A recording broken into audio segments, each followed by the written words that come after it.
Актуелната власт ја посрамоти Македонија, па наместо добивање на датум за преговори, сега не сме ниту во чекалницата на Европската Унија. Реагира првиот човек на опозицијата Христијан Мицковски, откако европските челници не дадоа зелено светло и покрај оптимизмот на владата. Причината според Мицковски е недостатокот на реформи, потсетувајќи на планот за реформи кој го најавуваше владата 369, за кој како што вели, никој веќе не го споменува. Каде сме сега?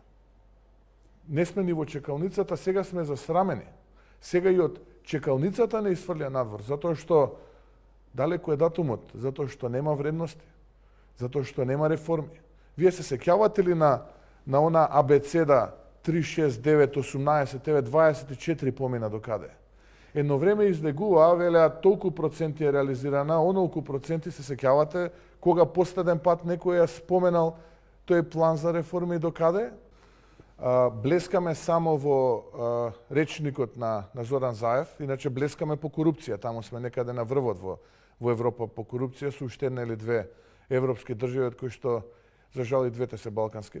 Промената на името како услов кој го бараше Унијата за почнување на преговорите со Македонија според Мицковски е најголемата штета за државата. Сепак вели, состојбата може да биде поправена со двотретинско мнозинство или 80 претеници или Бадентерово мнозинство.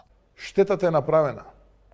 И таа штета денеска е срам и уништено достоинство на македонскиот народ и македонската нација. За да се вратиме ние чекор назад, нас ни требаат 2/3 во парламентот и ни треба Бадентерово мнозинство. Ние не можеме да ветуваме нешто, да ги подкреваме очекувањата кај граѓаните, дека ќе направиме само за да добиеме власт и потоа да уживаме во привилегиите од таа власт, а ништо да не направиме од тоа што сме го ветувале кај граѓаните. Влијателните земји членки како Франција, Германија и Холандија испорачуваат сега нов услов – постигнување на договор за законот за СЈО, а потоа датум. Преговорите меѓу власт и опозицијата пак тапкаат во место, а се поизвестно е дека законското решение ќе ја почека владината реконструкција и изборот на новиот состав, па дури тогаш да се направи обид за пеглање на разликите.